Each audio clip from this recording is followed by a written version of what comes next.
What's up, everybody? Welcome into the Backliners podcast. It's Aggro and Barracuda as per usual, and we want to welcome you into the Backliners presented by Prize Picks. Download the Prize Picks app and use code Backliners for a deposit match up to $100. Barry, we kind of like sneak missed last week, which was a little bit unlucky, but you know that'll happen from time to time. Dude, I was watching your stream right before this because you know that's how it works, and I got an audio-only ad on Twitch. Have you gotten one of those yet? Yeah, I've got a few of them. It always catches me off guard. It like jump scared me. I didn't like it. But yeah, I did kind of like it because like considering I could have not been able to see or hear, it's better than not having both options, right? Yeah, but it was like weird. I like the ads on the side the most because it does not interrupt the gameplay or the stream that I'm watching. Right. And I can just be like, oh, that's an Amazon item I looked at yesterday. That's cool. Yep. And then it just doesn't interrupt anything. It's there for like 30 seconds, then goes away. There's an item I thought about but did not say out loud to anyone that is somehow appearing in an ad, like reading my mind. You know, that's the way to do it. I remember having a conversation with my dad about that, about things just like popping up as ads on your phone when you haven't searched for them at all, or like on your computer when you haven't searched for them at all. And it's just like, oh, would you be interested in this or this? And you're like, what is that from? Like, I literally haven't searched this at all. They're in our heads, man. That's all there is to it. And our microphones. And our microphones and our toilets. I hope not. I don't know. That's just something that came to my brain. I'm just going to tell chat and all the listeners, I have been working so much overtime lately. They're working you to the bone over there in Smite effects land, huh? They are, dude. It's just, I'm so busy prepping for Smite 2. Yep. And, you know, making all the beautiful effects in Smite 2. By yourself, too, which is crazy. By myself. Yeah. Even though they hired a whole team of people, but they're not doing anything. It's only me. Right, exactly. It sounds like you're getting it. Yeah, it's really impressive what you're able to do. Yeah, my limited experience too. Right, just right out of the box, which makes you realize effects are so easy. Literally anyone can do it. That Shane guy we had on a while ago that talked about Smite effects, random dude. Yeah. Met him playing pickleball. No idea what he does. Just it was a bit. That's not true. Him off the pickleball court. Right, off the pickleball court. It's getting warm out, and my friends are starting to play pickleball again, and I'm like, I miss being able to do things. It's like one of the first things where I feel like a lot of the things in my life, like when you have a kid, you're ready to like, I'm not gonna be able to do this as much or anything like that, but like just staying late after work to play pickleball like is something that is much harder for me to do now that I did not think about.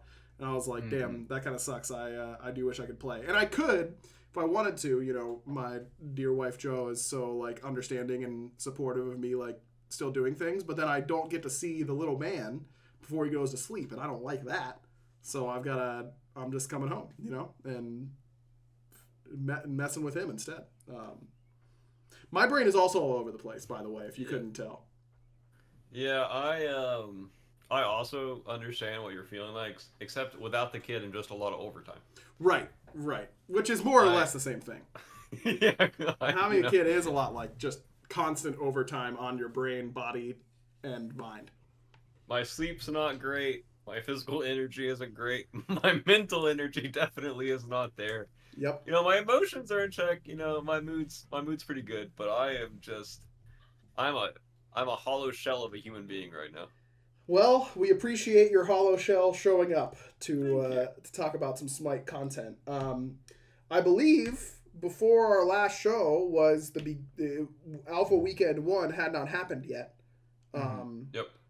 And now Alpha Weekend 1 has happened. So I wanted to pick your brain on what you were able to experience. I think we're not going to spend a ton of time on it. Now that more is out in the open, I'm going to have the opportunity to bring in like a lot more Smite 2 people, like other designers or other devs to talk about aspects of Smite 2 that we're excited about.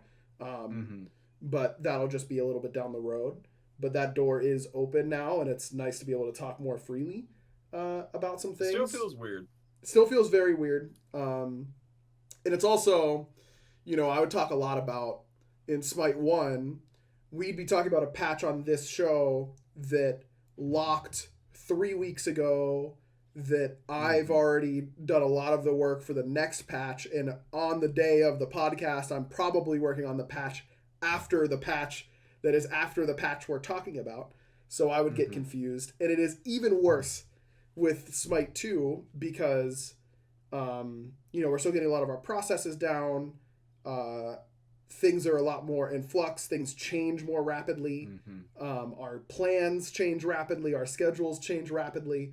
So I'm like very concerned that I'm going to leak something. Here's hoping I don't. But tune in for the whole episode and interact with all of our sponsors in case that's how you'll know if we did something, or I leaked something. It's like a hook, like I'm Mm-hmm. reeling them in.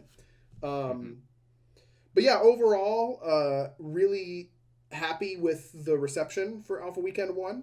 Um, you Yeah, I heard know, it had like individual like over 100,000 something players. I saw that in a chat. I think it was like adapting chat or somewhere that it yeah, was I don't like, know the exact number, and I fear I'm not allowed to say if I do. oh yeah, no, that's fine. But I wasn't trying to leak anything. I right, just no, no, saw no, you're the good. No, Twitch no, chat. yeah, Yeah. I literally don't know, but I know that our player count was really good. Nice. And the reception was generally really good. So much of the internet Mm-hmm. these days, and especially in the gaming space, is like so negative about things.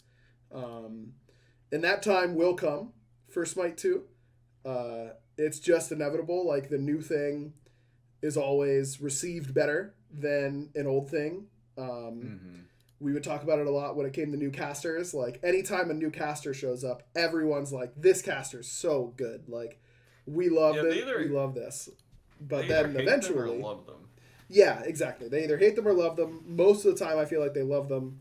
Mm-hmm. And then it's, do you still love them 3 months from now, 6 months from now, a year It's from like a now? relationship. Oh. Exactly. It's you have your honeymoon phase. We're in the Smite 2 honeymoon phase, and I'm enjoying every second of it. We're soaking in that positivity for sure. But yeah, obviously a lot of broken things, both in terms of balance and in terms of like functionality. But very excited for the future of Smite 2, and very appreciative of all the positivity around it, because that is, as I said, often in short supply in the gaming space. So I do not take it for granted. Mm-hmm. What were some of your impressions from the Smite 2 Alpha, Barry? Unfortunately, I did not get to watch, or I didn't play at all. I only watched about like 30 minutes or an hour. Mm-hmm. Because the Destiny's birthday, we celebrated that Saturday, and then that Sunday was ALGS, the finals of a tournament. So You were I locked was in. I was pretty distracted that day, honestly. Yeah. And then I tried to play. I think it was Sunday afternoon, but they had already turned it off by then. I was like, oh, Yes. that's unlucky. Yep. Um, yeah, I like the item diversity. I think that was the biggest thing for me. Um, the map, I think I'm not in love with the texture and the overall look of the map, but obviously it's a beta, so I think Yep. that's fine for it to go through its changes. I was talking to Vin about it, and he was saying that he doesn't want to play Smite 1 anymore. Hmm. He was saying basically that Smite 2 was because he played a lot of it, so I wanted his opinion on it. Yeah, he did play a lot. And I was he watching was him. saying that it was so much better than Smite 1, and he was saying junglers can actually feel like junglers, and you can build gods a lot more. I don't know. I think it's like hyper. I don't want to say like hyper fixating, but more focused on one thing instead of like, here's your build, you go every game. Mm-hmm. Obviously, I do think metas will develop eventually, and I think this in the beginning of a MOBA, I think is the most fun time where it's the most free to do whatever you want, and then as a MOBA lives and lives, and then people start wanting to abuse certain items or certain things. Um, but overall, I think it was really good. I heard a lot of good positive things about it, as well as Vin, who I trust insanely high. Mm-hmm. He said it was just amazing. Yeah. Because I, I think he played like 10 hours every day of Smite 2. I know he was Um, he was grinding. Yeah, and then he took like a week off of streaming, so I was like, that makes sense. Yeah. Um, but yeah, I have high hopes for it in the future. I plan on playing the next one. Unfortunately, time was not on my side Hmm. this past most recent time, but yeah, I have high hopes for it. Yeah, I think we definitely learned a lot of, the we have our friends and family tests, but those are more likely to be overly positive responses Mm-hmm. because they're friends or family. Um, and so having not a fully public, but anyone with can choose to gain access. Alpha gave us a lot of good feedback that we had not heard. Um, we we don't I hope that people understand that we are going to be making a lot of change, but we might not have time to react to all of the like all of the feedback uh, immediately. Mm-hmm. But it is so much easier for us to react to in general in comparison to Smite 1, obviously. Um, where did you see any of the Blink shenanigans that were No, I did happening? not. No. So Blink was not only true combat Blink, but also able to be used mid animations. Um, so you I could feel like that's a charge a good chalk thing. alt and then blink and bring it with you. Um, and I think that was obvious, like that discussion of beads versus blink as your defensive option or your relic option, so to Mm-hmm. speak. Um, what is healthy for Smite to in terms of that was obviously the one of the bigger discussions I think that came out of the test, and I can say that it has driven a lot of internal discussion about it. Um, I do not think that literally nothing about the game is set in stone. Um, so I'm interested to hear how that discourse continues into the next alpha weekend, into into the alphas, into Mm-hmm. the beta, um, all that kind of stuff. But it'll be interesting. It's kind of funny because now that I'm on this side of not playing the game as like a professional player or someone who grinds it all day, that combat blink sounds really fun. But I feel like as a pro player, having to deal with that or react to those situations would be really annoying. But from Yes. the outside looking in, it sounds really fun to watch. Yeah, I think so much of it is centered around other MOBAs. Mm-hmm. Obviously League of Legends being the foremost one that where almost everyone buys or has Flash. Um, Mm-hmm. and I think one of the things that in a theoretical world where everyone in Smite had combat blink, um, it adds a lot of agency to a lot of characters and to a lot of plays, but I think it also removes agency in a lot of ways. Mm-hmm. In Smite 1, you can, in organized play in particular, uh, if an enemy team wants to spend enough resources to kill one in particular backliner, but literally any character on the map, they can simply choose to do that. It's a matter of what it costs and is that Mm-hmm. worth it, right?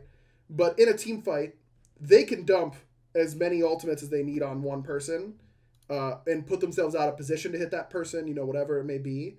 And there are fights where I'm sure you feel this way, especially as an ADC. There was nothing you could have done to live. Yep. Um, I think that situation happens more frequently if everyone has combat blink. Oh Um, yeah, for sure. like Yeah. you are taking away uh, some amount of counterplay, and everyone goes, well, if I have combat blink, then I can combat blink away. And to that I say, I'm not talking about a 1v1. I'm saying if they have 3 blinks to your 1 and they triple blink on you, your 1 blink won't save you. and again, the same can be said for beads and all that kind of stuff. But I think that's a big part of League competitive is, they're expending. There are fights where players just die and there was no way to stop it. In Smite 1, that happens, but it often can be traced to an execution error where someone doesn't mark someone doesn't put the jungler in combat because we don't have vision of them, because we're out of position. I didn't position in a way that someone on my team can put their jungler or their solo or their support in combat so that blink doesn't happen on me. I think it's easy to overinflate the strategic depth that combat blink provides because of the micro plays that it enables. Like Chalk Blink Ult is a micro play that feels more complex. But I do think that there's an argument to be made that the macro play of a team fight and how you position actually becomes becomes lower because of combat blink just enables you to not have to worry about some of these things. I will not say if I am pro or against everyone having combat blink or combat blink being in the game. I don't think that will lead to solid discussion. But just something that I think is worth thinking about. Oh no, I completely agree. I think it's a terrible idea for everyone to have combat blink, but from the outside in, that I don't have to play the game at a competitive level, I think it's hilarious and a great idea. Sure. I don't think it should ever actually be in the game, unless the item itself was just really bad. But if it's kind of in that kind of like, I guess, like winged wand territory, where it's like really good situationally, but if it's too good to where you're buying it just for like one slow in the game and it's just statted too good, then obviously it's going to run into issues. I think that'd be the only way, but it's like trying to balance old Fatalis, where if you crank it up like one number too high, it's bought every game. Yep. And you just get so much value, and you get so much X factor value, and the combat blink is kind of the same way, where you just will kind of always get value from it. And if you get a lot of value, you just win the game. And it's kind of like a raw late game team fight where you're just or like a coconut where you're just throwing it in, and if you hit someone, you win the game. And you just keep rolling that dice until you win the game. Yep. And so that way, from my perspective, outside looking in, I think it's hilarious and a great idea.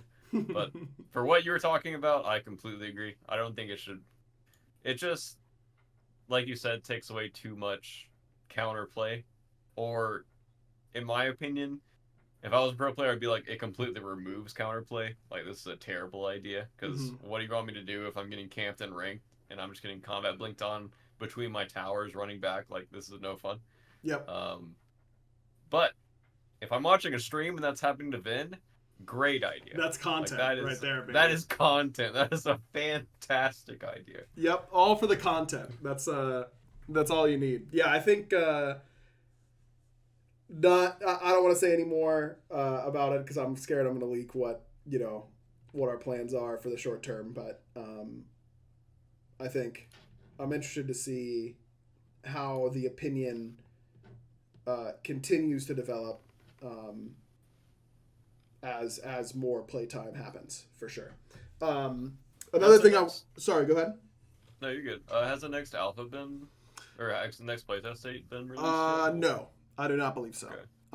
Okay. The other one thing I wanted to talk about, I don't know if you got a chance to see, I know Ven was playing a lot of Zeus. A lot of times when I tune in, he was playing Zeus. I did think it was funny, not in like a haha, like told you so way or anything like that. Like I legitimately thought it was interesting that when people initially saw the Zeus changes, that he has no more shield and has this attack speed stim, movement speed stim, that he got so much worse. Like, oh, he's going to be so much worse to play. He's going to be so much harder to play. And then as the weekend went on, I felt like I saw more and more, wow, Zeus is like really strong in Smite 2. Like, I feel like the public sentiment really shifted from the initial reveal of the changes to the end of the weekend. I don't know if you heard any of the same, or I don't remember where you were. I assume we talked about that change beforehand. I don't know where you were on it. I think I said it was a good idea, because his 2 has always just been a weird ability. But I remember watching Vin talk about it on stream, but I don't remember actual gameplay of it. Sure. I think I want to say I did see him playing Zeus, but I don't remember what actually happened during it. But that is like the Smite Player 101 take that you were talking about, where we say something's bad or that's an awful change, then you play with it, and then you play with it some more, and you're like, oh, okay. Yeah. That actually makes sense. I've probably done that to you on the podcast several times. 1,000 times. Yeah, 1,000 times.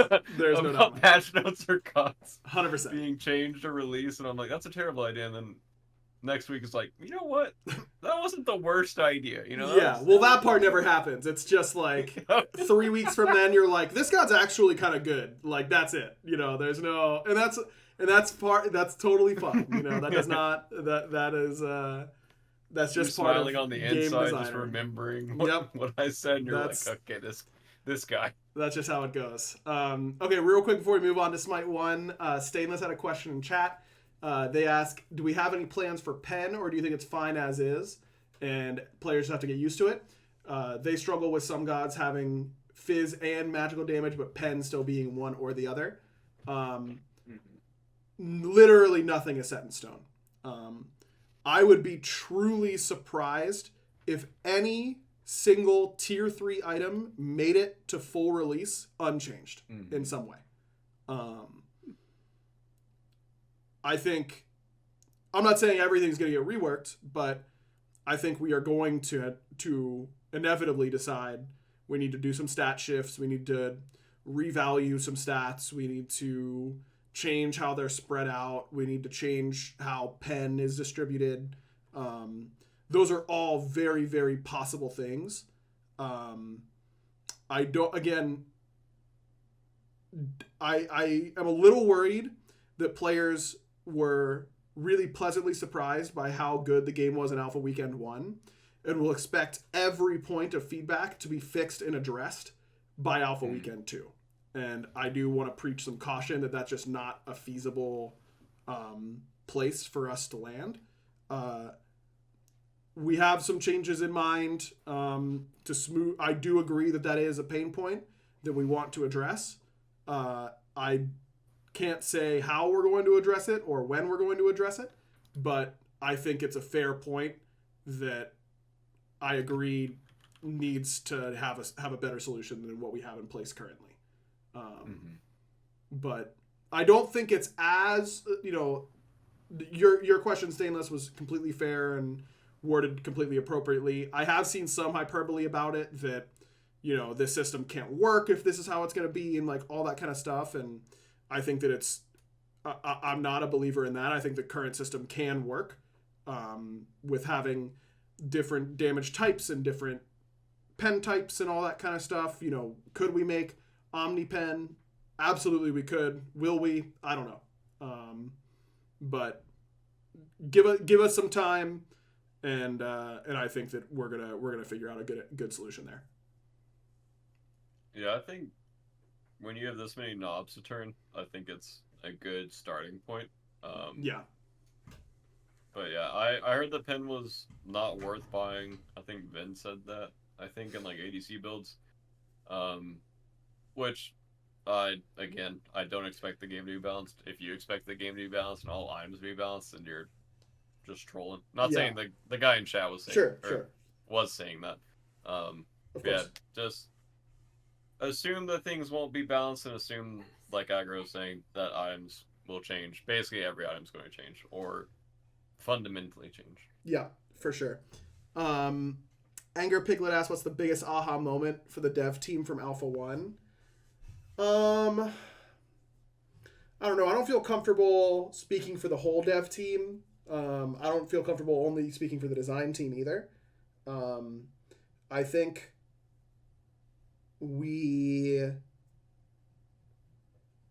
one of the things that I was most encouraged by, I don't know if I would consider it an aha moment, but one of the things that I was most encouraged by was that I did not see a lot of it's the same game.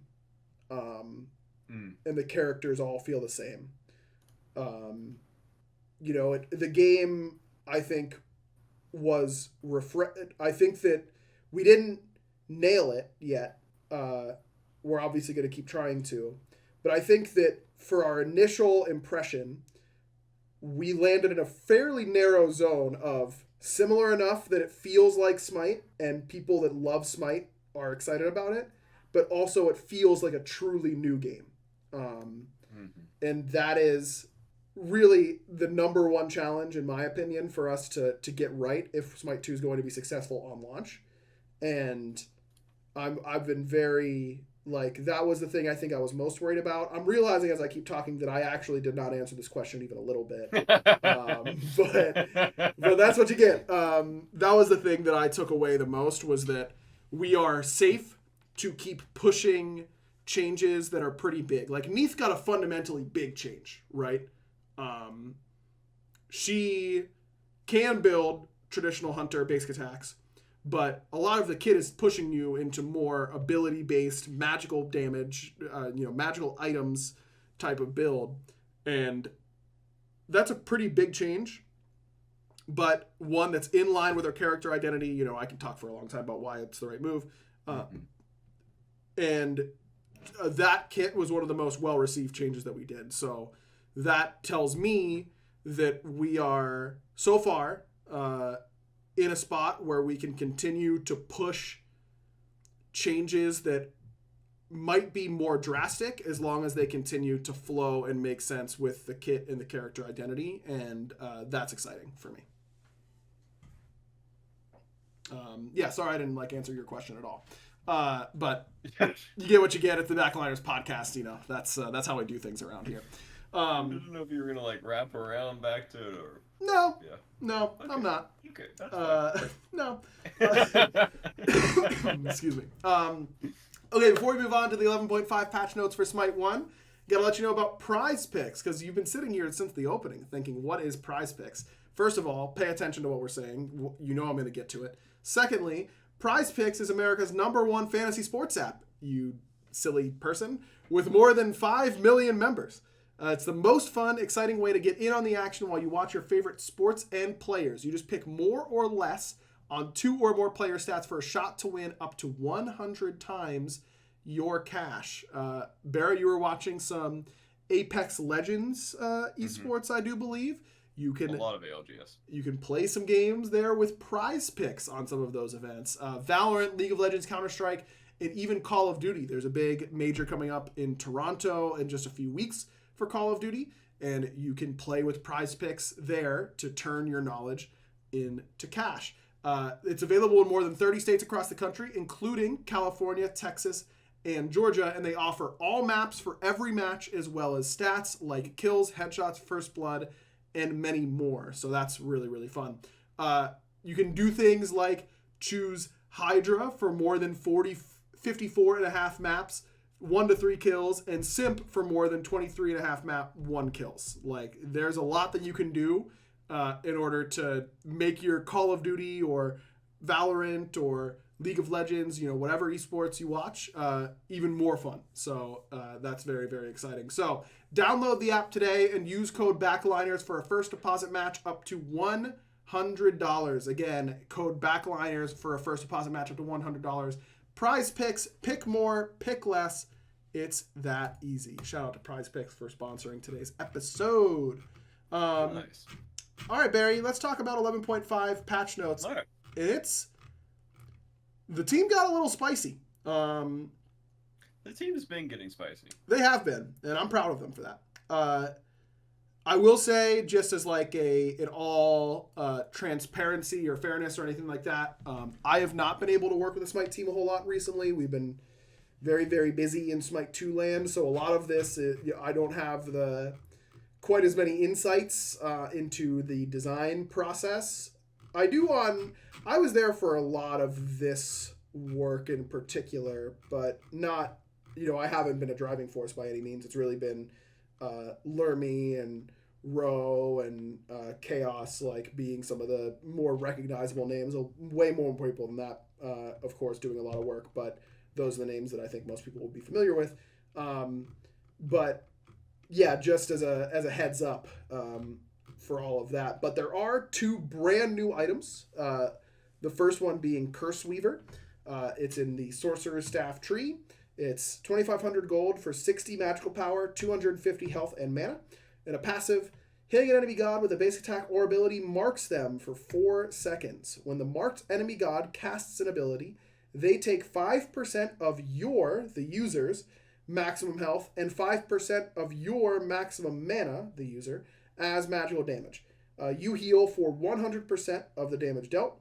You may only apply a mark once every 12 seconds. Each time an enemy casts an ability within 55 units of you, reduce the cooldown of this item by 1 second. So very much the drain tank type of item. Old Noxalt for those who have been around for a very, very long time. Trying to bring that type of cursed, like, I'm just going to be in the team fight and soak a bunch of damage and then deal damage from you casting your abilities type item. And I think it landed in a really cool spot for sure. Definitely very like solo lane guardian focused here. Wait, was that item out right now? Yeah. Oh, I could have built it on my ESET Assault game earlier. Yeah, you could have. I feel like tank ESET with that item would be pretty nutty. I think tank guardian with this item is going to be very good for sure. Mm-hmm. Like, this is a really good, because a lot of times like RDO and Xing Chen, Kuzenbo, like these characters need some amount of damage in their build, but don't want a lot. And this kind of provides you with what you need. Gives you that little bit of power, gives you very relevant passive that scales off of maximum HP, so you can build tanky and then continue to get return on your investment there. And just a cool flavor theme item. I definitely will be running it down with some RDO solo or something like that with this, because it feels like it could be very good. Yeah, I feel like you go prophetic and one more tank item, and then you just build into that, and then you're feeling pretty good about life. Yeah, I obviously haven't played with that item, but on paper it sounds really OP. Yep. And also really fun and annoying, which for me in my current game state, I really enjoy those items, and I also really enjoy being annoying to people now. Mm-hmm. Which I did before, but it's definitely turned up a little bit now. And that kind of fits my niche. The Jingwei main liked being annoying to people before? I did. Not intentionally, because I was really nice back then. Now, not as nice and more annoying. Ah, well. There's just something about playing tanks and getting in people's faces. Yes, dude, yes. And killing them. Yes. Like, it's such a satisfying It's so fun to play a tank and just lock eyes with one backliner and go, you don't get to have fun for the next 30 seconds. Like, I'm going to ruin your next 30 seconds. That is really fun.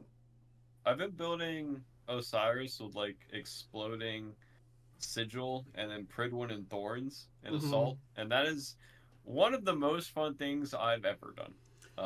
Yep. You literally just ult on their backliner. If you hit them, you kill them. Yep. Like, it's a great life. But yeah, back to this item. I think it's a great idea. It just depends on how OP Guardians and Solo are. You could probably build a support, like I said, probably like third item. And I think it'd be fine. I don't know if Prophetic Thebes is still OP if you're just like getting all the stats you ever want in those items. If you are, build that third item and you will run over the map. Yep. Okay, next up is Duality. This is in the Balanced Blade tree. 2,700 gold, 40 power, 15% attack speed. Once every 5 seconds, your next basic attack has half of its damage converted to physical ability damage. This damage can trigger ability item effects. So, on your Chirons, your Neiths, your Ulers, characters that want to build mostly abilities, but then have basic attacks that they are using often in between. Now, once every 5 seconds, your basic attacks can proc your Heartseeker, Crusher, Bluestone, those types of items. Okay, Scotty has got to be the best god in the game. Dude, we haven't even gotten to the best part, the I best know. change for her yet. But you're not wrong. She has to literally be like Ro wants me to start becoming a streamer again. Will you slam a Scotty game after this? Because I just want to hear how it goes for you. Like, it's got to be just the most OP god in the game, easily. You've got to slam one for me. I got to hear from you how OP she is. People are not very high on this item right now, though, I will say. The community does not seem to think that, unless I've been misled from the few tweets and Reddit posts and that kind of stuff that I've read, they do not seem to think duality is very strong currently. What were the stats on it? 40 power, 15% attack speed for 2,700. Ooh, 2,700 is a high price point. Because it would have to take, if in your Scotty build, it would have to take the slot of Crusher, Heartseeker, or Titans, which are pretty fought over spots right now. Because you're going to go Bluestone, Trans, Jotuns, which those are just core Scotty items. Well, Bluestone now. I was a Cowl fan before. And Cowl Scotty is just OP, and people slept on it forever. Bluestone obviously has to be better now.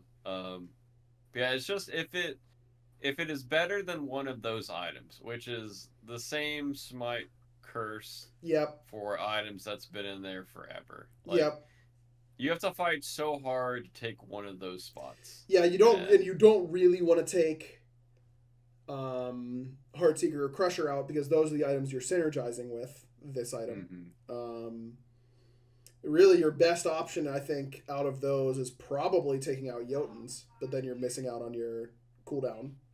And cooldown is literally what keeps you alive and gives you more dog damage and everything. Sure. So, I think I'm sure the Smite 1 team is also hearing this feedback. I do think this item gets very scary very quickly. Like, if this type of effect is good and your basic attacks just proc yellow numbers, it's like crazy OP really quickly. If it slots perfectly into that build. But you also want it to be viable, and it might already be, and the initial reaction is just more negative than it really deserves, or maybe it's even weaker than people are saying. Who knows? I think it needs to have percent pin on it. I mean, I guess you could go Felnut in the Jotun slot, but it's just obviously pricier, and as Scotty, you want that. The 2200 spike or the Jotun spike just feels really nice. Yeah. And that spike will always feel nice. But if you went Felnut, it would be a bit more approachable. Wait, is Felnut still have percent pin on it? I don't want to say without being 100% sure, so I'm going to look it up. I haven't built that item in a very long time, so if it doesn't have percent pin on it, then it does 10%. Chat's saying it does. So, if you want to build that item, you would just take Jotuns out and then replace it with Felnut. Obviously, your curve's going to be slower, but yeah, I think that's the only way you can fit that build in without putting percent pin on the item. It also needs to probably be a bit cheaper than 2,700, probably like 25, to be more approachable, because that would be a very expensive. I would assume it would have to be like a 6th item, and that's a pretty expensive 6th item. Yep. Yeah, interested to see how it continues to play out a little bit. But go ahead. The idea of the item is very good. It just needs a little polish. Yep. All right, Olarun time. He got a big change. We got now onto some major god balance, as it's labeled here. His passive increased the critical strike chance cap from 70% to 100%. Increased damage from critical strikes from 30% to 40%. Power requirement increased from 10 to 12, so you don't get it quite as fast, but you can now get 100% crit chance. His 1 now gains increased damage the longer you charge it, up to a maximum of 20% for being fully charged. Wow. And his 3 gets 2 seconds less cooldown. This was one of those abilities in Olarun 1 that I remember we were discussing a while ago, actually, not even for this patch, if I remember correctly, and uh, someone was saying that it increases in damage as you charge it, and then it was like, wait, no, it doesn't. It does the same damage no matter if you insta fire it or Yep. charge it the whole way. It's only distance that it gains, and it was like, should it do the same damage all the time? Like, is that really what the ability like conveys, or makes the most sense for it and all that kind of stuff? And I'm glad that they were able to find a spot to mess with it a little bit, because I think it'll make that ability feel cool. Wait, so how much power? I'm sorry to put you on the spot. You're How good. much power do you need to hit 100% crit chance? Well, if every 12 is 10%, is that how it works? I'm gonna just look it up in the No, wiki. No, that surely can't be it. not. No, Yeah, that'd be maybe one it's item would give you maybe it's every 1% for that. 12 to 2% per what? 12. 2% per 12. Yep. So you need what? 600 Times. math. Dude, my brain is so off. Yeah, this was a bad question to ask. Yeah, it I've really worked so was. much overtime this week. I'm cooked. 600. Yep, you got it. Wow, You need 600 power. Well done, pretty good. Barry. Well done. Thank you. I'm not as surprised as I thought.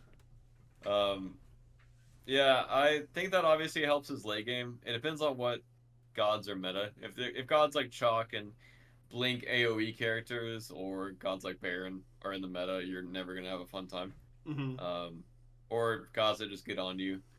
If pressure's good in the mid lane, Oleron will be good. If pressure's not good in the mid lane, or if like artillery gods are good, then Oleron's also not good.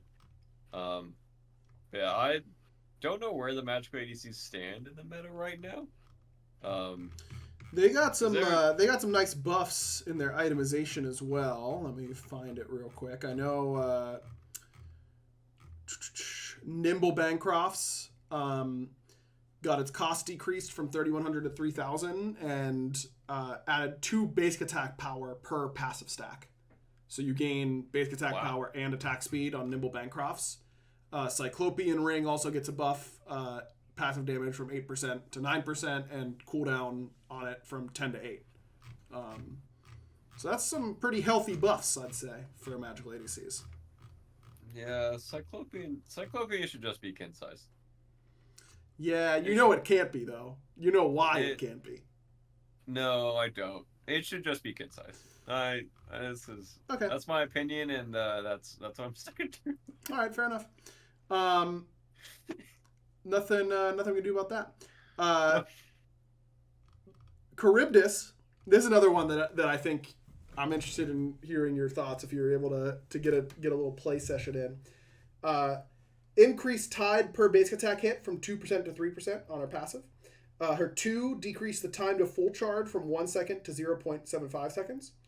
Her 3, she now gains CC immunity during the pre-fire of this ability. Wow. So as she's diving in, she's still damageable, but she's CC immune. You cannot get interrupted out of the dive into your whirlpool anymore.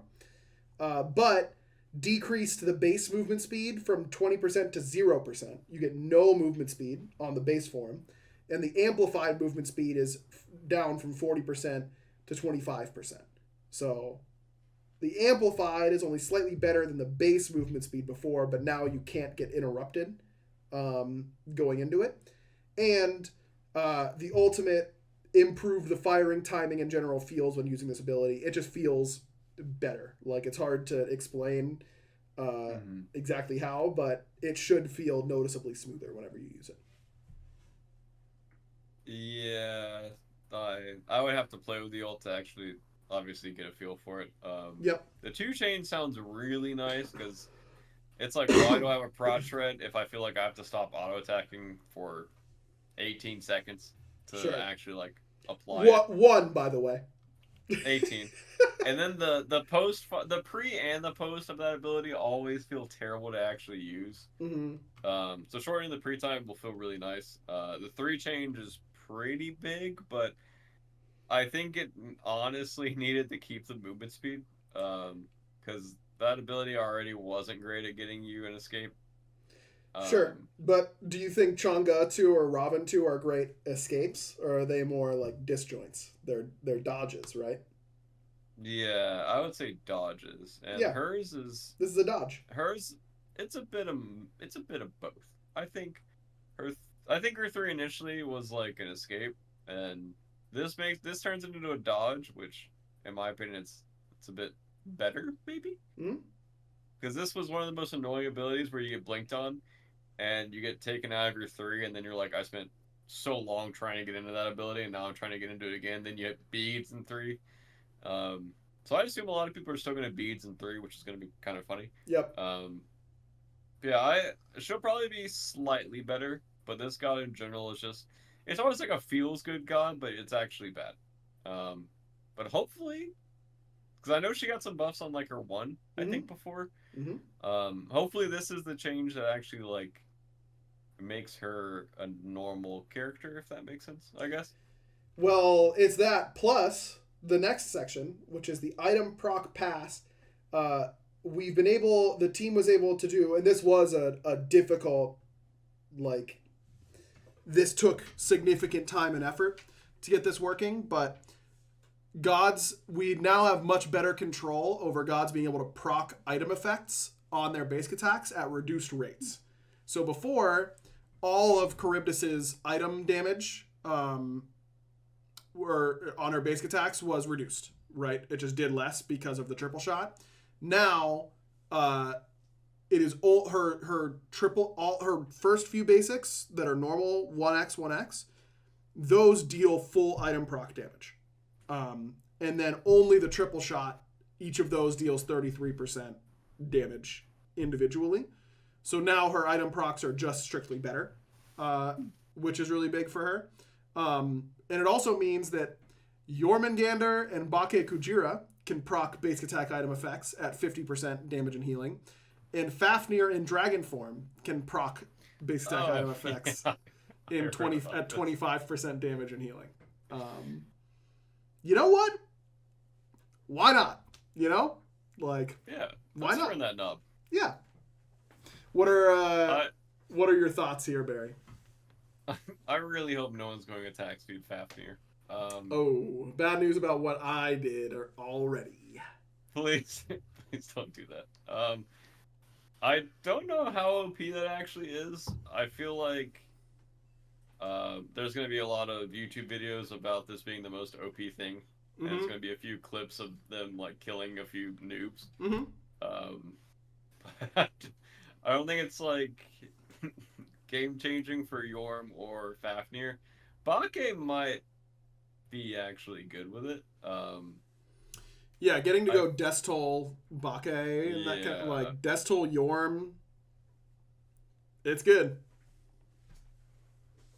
It's good. I would have to see it in an actual game to judge it, because on paper it sounds a bit silly. But yeah, I would have to see it. It just sounds goofy. Like I press tab and I just see a Fafnir with like 4 rings. Yep. And he's just loving life. Bro, all I'm saying, Fafnir solo, right? Excuse me. Fafnir solo, a little Curse Weaver, and a little Demonic Grip, or a little Cyclopean Ring, you know? Little Shoguns, that's all you need. That's all you need. That's all you need. Give it a shot. And then your build's done. And then your build's done. And so is your game, because you've been reported. Also, pet abilities are now able to proc item effects. This includes things like Divine Rune's Anti-Heal, the Slow from Gem of Isolation, all of that kind of stuff. There are rules for single hits, multi-hits, and AoE hits. So you can have things like Scotty's Call to Your Dash. That will deal 100% proc damage and heal for 100% of the value. The dash hit, because it's a single target hit only. The things that are multi-hits, like Vulcan Turret and Artemis Boar, will proc at 75% damage and healing. And then there's AoE hits that deal 50% and heal for 50%, like Bastet, Cat Landing Zone, Hera, Argus Slam, Nuwa, Clay Soldier Dash, and Set Clone Skewer. If you like, wait, the skewer procs it? The clone skewer does, yes, at 50%. Wow. Remember that poke Artemis build that was like really popular, and it was for sure different than your typical ADC Artemis, and it was all about just being able to press 4 and do 800 to each individual member of the enemy team with Boar. Yep. That build is way better now, by the way. Like, that build got nerfed a lot, but like since then, but having Boar be able to proc Crusher and Titans, like it's big time. It's big time. Surely. Or some could say it's pig time. Thank you. Okay. Thank you. It's time to go. Thank you. Yeah, Vulcan just has to be completely broken.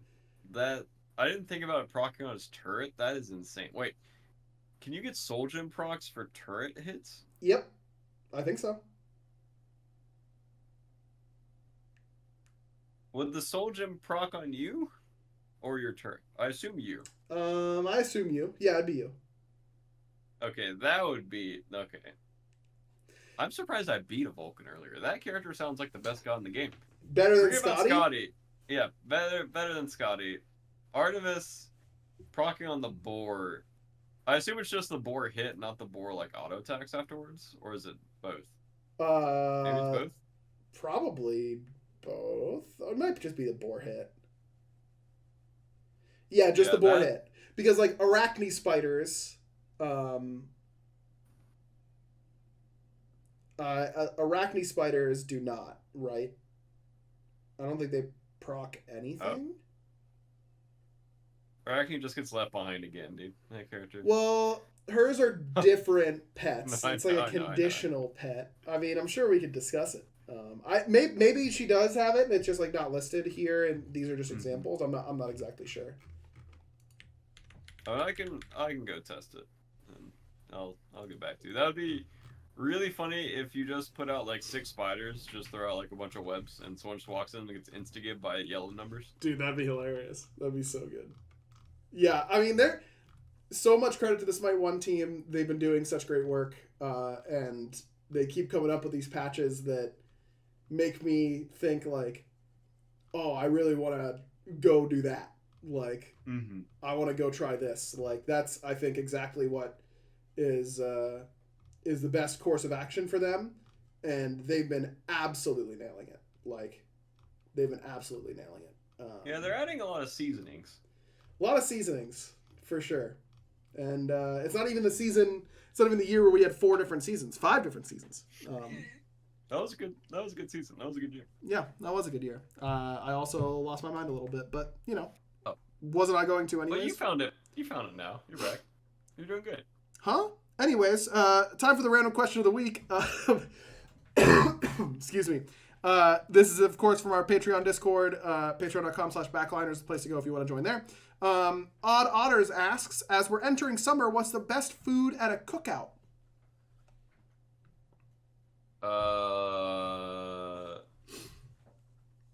I would probably say mac and cheese. Great answer. I think the obvious answers to me are the hot dogs and the burgers, but for a non-standard answer, although this might be considered standard, I'm always excited when I see corn on the cob at a cookout. Corn on the cob, nice little butter on it. Yes, sir. I love corn on the cob. Yoma asks, what's my favorite thing we've watched or read in the last year? This is a good one. I've read a lot. I've been reading a ton, listening to audiobooks, and I've read a lot of books that were all very good. I tweeted about the Cradle series. I really like that one. I don't know if I think I finished the Red Rising series before this year started. That series is very good. Everyone knows I'm a huge Brandon Sanderson fanboy, but I just got recommended a book that I crushed in like a week that I had not heard anything about. It's a book called Senlin Ascends by Josiah Bancroft, and it was unbelievable. I was blown away by how good this book was. It's not super long. It was like a 16-hour audiobook or something like that. That's pretty short. But it was truly fantastic. and very, very approachable. Not super high fantasy like Sanderson does a lot of the time or anything like that. Really quick pacing. You're not bogged down with a lot of stuff. Legitimate 10 out of 10 book. I loved it. I'm on to the second book right now. Senlin Ascends, big recommend. So normally when I get home, I'm pretty tired. And I kind of want a show that's like engaging, but I don't have to pay that much attention to. And me and Destiny have been watching this show called The Rookie, and we both just love it. Is that Nathan Fillion? It is. I thought so. Yeah, I thought you are so old, bro. That's such an old person show to love. It is, but it's such a good show. It's like Barra be like, I love watching NCIS Alaska. Like, yo, they just started a new series of NCIS. This one is in Mexico City. It's awesome. Like, this one's so different from all the other ones. I swear. Oh, okay. You'll never see the twist coming in this. It looks like and those shows are great brainless, like, entertainment, right? Like, your boy would be sick from school, for podcast listeners, I'm doing air quotes, and slam NCIS all day long and be extremely happy to do so. Bro, Law and Order, if you're depressed, that is the best show I have ever watched. Yeah, it bangs. Back when I was depressed, you turn on that show, 6 hours go by, and you had the best time. Yep. It is just, you hear the theme song coming on, you're like, yes, this is perfect for me. Boom, boom. Yeah, I know, it's so good. Iconic. But yeah, the Rookie, a really good show. It's engaging enough to where each episode is different. So it's not like your standard cop show of kind of like every episode is kind of the same. There's a lot of like storylines. There's a lot of character development. I'm really not trying to sell the show, but it is actually a good show. Watch The Rookie on Fox, premiering at 7 p.m. Eastern time. Like, it literally does sound like an ad read. A new season did just come out. Oh my goodness! But I'm not there yet. I'm on season 3. Okay, no spoilers for the. No spoilers, please. I don't want to know, who dies. But yeah, there are actual twists in that show that I did not see coming. Wow. So, it is actually a good show. If you want a cop show where you can like pay attention but not pay attention at the same time, The Rookie is your show. There it is. Fog. Oh, sorry. Go ahead. No, I did not watch Fallout. Rico and Chat was. I also have not watched Fallout. I have not watched anything really recently. I watched Mashal, and I watched Solo Leveling, and those were both good. Those were the only shows I've watched recently. And Taskmaster that I watched with my wife like all the time. Seafog asks, since we're entering what used to be E3 season, rest in peace E3, that's crazy to think about. Are there any games you hope get revealed, release dates, or fully released in the next few months? I've been playing Hades 2 early access. That game is incredible. Really, really impressed with that game. Excited to see them continue to add content. I don't know if that really is like a fair answer. Are there any games I'm super excited about? I don't know. Is there any info on the next God of War, or Spider-Man? I love those games. Mine. I'm excited for the Destiny 2 expansion. Comes out in a little less than a month. That'll be good. Mine is Path of Exile 2. Okay. I've been playing a little bit of Diablo 4. It came to Game Pass, so I tried it out. And it is just bad. It's so generic now, and it just... They had 10 or 11 years between Diablo 3 and Diablo 4, and it is just embarrassing. You had so much time to put into that game to just make it good. Mm-hmm. And I don't want to just trash talk Blizzard, but what happened to them? That is just a hollow game of... There's no way you had 10 years and you build that. Listen, man, so making a game is nearly impossible as far as I'm concerned. I think it's a miracle that there's one video game that's been released ever. This stuff's impossible as far as I'm concerned. Yoma asks, if you had to only drink one beverage for the rest of your life, what would you choose? Anything you pick will be as healthy as water. I think it's got to be Dr. Pepper for me. It would be water. Bro, it's as healthy as water, Barra. It would be water. There is nothing that will ever be as satisfying as a cold glass of water. Like an ice cold glass of water. Water is great. And if I could literally only choose one thing, I think I would choose water. But because like think about it, like you wake up in the morning and you're really thirsty, your mouth is dry, you have a glass of Dr. Pepper on your nightstand, like I'm the number one Dr. Pepper lover. Okay, I'm not the number one. I know people like actually like crush multiple cans a day. But like I don't want it then, you know. I don't want Dr. Pepper with my breakfast. Yeah, I just don't. I was gonna choose like a flavored drink, but something recently happened to me. So I've been eating seitan every day. I make seitan on like every 2 weeks, and then just like it's a big bulk batch of wheat meat, and I ate barbecue sauce on it. And I think it was this week.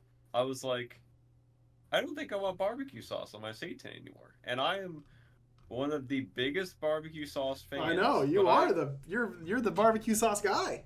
I love it, and I've just eaten it for like 3 or 4 months straight, basically every day, and I've hit a point where I'm like, I need something else besides barbecue sauce, and I feel like if I chose a drink that was like flavored, I would hit that point where I'm like, okay, I don't want this anymore. Like I need like a palate cleanser almost, even though it's like 24 hours between having it. Right. And water is like that perfect palate cleanser for your food has enough flavor in it. I don't need something. No, that's a ridiculous take, bro. If I'm having chicken fried rice, if I don't have a cold can of Coke next to me, I'm depressed. No, if I have to eat pizza, bro, if I have to eat pizza with water, I'm like, I know this is better for me, but I'm already eating pizza. Give me the cold can of Dr. Pepper, my brother. Like, pass it over, bro. I'm slamming it. It's the best. See, I'm a water every meal kind of guy anyways. There are some meals that I need a soda, man. I cannot have, like, pizza without craving a soda. Craving it. Yeah. I'm hopelessly addicted, by the way. I used to be that way when I was younger, and then I got out of my soda addiction because I was crushing like 2 or 3 orange sodas a day. Oh, dude, orange soda. That's back in the day when you were playing like Modern Warfare 2 and you had an orange soda next to you, it was like perfect. Yep. It was perfect life. Yep. Peak. But I just got out of drinking soda, I don't know, about like 10 years ago, and I just never went back. I don't know why. So much better for you. Keep it that way. Don't give in to temptation, but also like grab a can of Dr. Pepper next time you see one, and you will experience bliss. Like, you will be so back.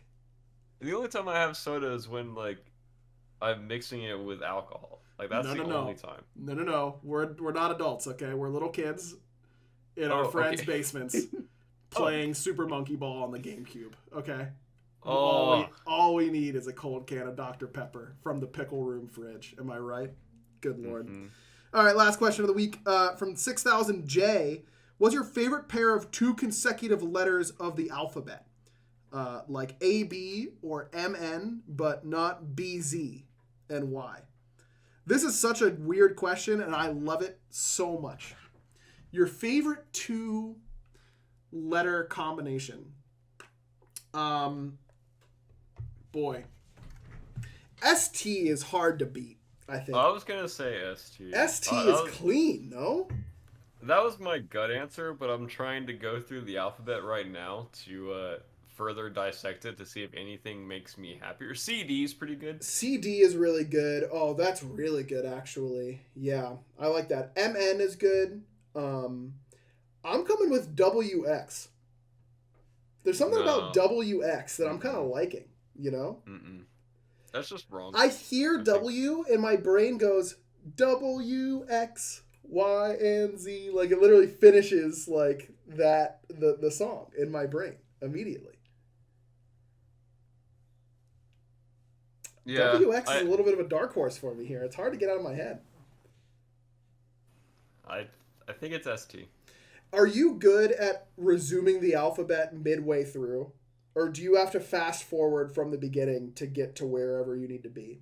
Like, for example, when I'm I've alphabetized some of my magic cards, right, in my collection. Mm-hmm. And if I pick up a J and I don't remember, I'm like, oh, where is J? Like, does that go before or after H? I can't just like think about J and put it in order. I have to fast forward from A in order to get there. That was really funny. I have to. No, I can start wherever. Wow, you're a genius. I can't. I just can't do it. Even like it's the worst whenever it's like between like what comes first, U or V. I'm like A B C D F G H. Like I literally have to go from the beginning. I can't start from the end. Wait, do you have that thing where you can't visualize things? No, I'm very visual, like overly visual. And you can't. That's interesting. That's you can't, interesting. like, I've never visualize the thought about. alphabet. I've never thought about looking at the alphabet. Maybe I could do that. I don't know. I I'd think have you to could. get. I'd have to picture because okay, when I think about the looking at the alphabet visually, what do you think of when you think about the alphabet?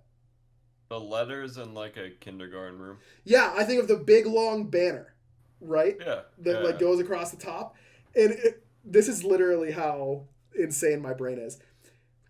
It's so long and big that I can't like see it. Like I have to like I can't read. I'm like I have to zoom in my brain in order to get to the right spot. I'm like really funny. I just think of it over the top of a blackboard, and then it's too long and thin for me to be able to read the whole thing without turning my head, and then it's like it's gone. But you don't need to turn your head because it's in your brain. No, I do. My okay. brain has vision, right? Like you can. You give Agro a letter and he just starts turning him real fast. Trying to see it. You're like, where's Q? And I'm like, there it is. Like, I gotta wait. Oh, Foxy says they do that with months. Interesting. I'm good at doing months. I don't need to start from the beginning in months. Proud of you. Maybe I need to assign Section a number. the alphabet. Well, no, I assign a number, right? Oh. 1 through 26. And then I memorize each number of its order, and then I can just compare numbers. That's too much work. What do you mean? It's just like, this is number 14. There we go. See, this is can't smart. do I'm doing that. No, I can't do that. That's too difficult. If I think about it, a single time between now and the next podcast, I will have all the letters with numbers memorized. But if I don't think about it, I won't. Does that make sense? That makes sense, and I will not do that. That sounds awful. That sounds really difficult. You're gonna look so dumb when someone goes, "What number letter is T?" and I'm gonna rip it right off the top of the dome. 19. I don't know. What number letter is T? 20! Oh, you were so close! Oh, you were so close! That would have been so nuts. That would have been just like Max's episode where you ripped number 1. Oh, I have something to say about that. That assault tier list we made. Yeah. Tier is only S tier after you got a stun. Only S tier after you got a stun. Yeah, Barry. Before that, he was like C tier. Bro. After he gets a stun, S tier. You're coping real hard right now, Barry. I don't know how to tell you this. Well, it's true. I am coping. But that is also true that he's only been S tier since he got a stun. Fair enough. That's all I'm going to say. All right, let's answer 6000's question. I think I like your answer of CD. CD is nice. Oh, my answer was ST. Well, we both said ST, but you convinced me that CD is better. Okay. I'll swap to CD so we match. CDs. Anyways, thanks for listening, everybody. I was thinking about it the whole time. I was like, don't say it. Yep. Don't say it. Don't My voice is one for sure. Thanks for watching us, listening. We'll be back with our next episode. When we're back with our next episode, that's all I got for that. Yeah, I have nothing else to say. Check out Predictions, other shows. They're great. Shout out Prize Picks for being this week's episode sponsor. And until then, Barra, you know what to do. Bye. Yes, sir. That was nice, Barry. That was really good. 9.5 hours of work and I had that buy, and that's good. I'm proud of that. You know what? Nice work, man. I still got it. You still got it. I'm gonna go drink some water and watch the rookie. CDs.